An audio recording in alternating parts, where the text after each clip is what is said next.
ओशो कहते हैं कि मैंने सुना है एक यहूदी फ़कीर तालमुद पर व्याख्या लिख रहा था।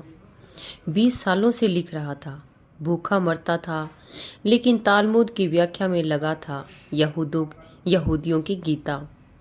सारा गांव उसे सम्मान करता था, लेकिन सारा गांव मन ही मन सोचता था कि ये पागल है, क्योंकि भोजन घर में नहीं है, कपड़े लत्ते नहीं हैं।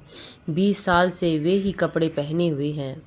20 साल से घर में कोई रंग रोगन नहीं हुआ।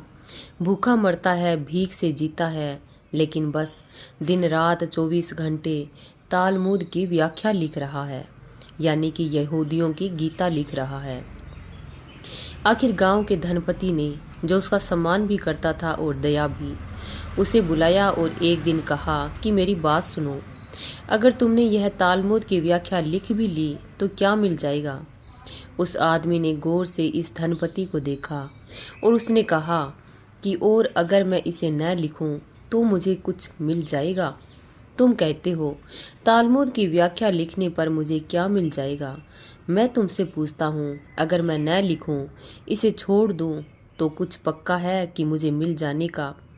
तुम्हारे जैसा धन मैं इकट्ठा कर लूं तो मुझे कुछ मिल जाएगा।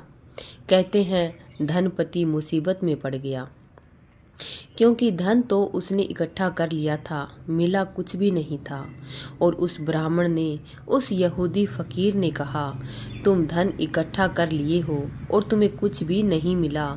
मेरी व्याख्या अभी पूरी नहीं हुई, लेकिन मैं तुमसे कहता हूँ काफ़ी मुझे मिल गया है, लेकिन किसी और आयाम में है वह संपदा।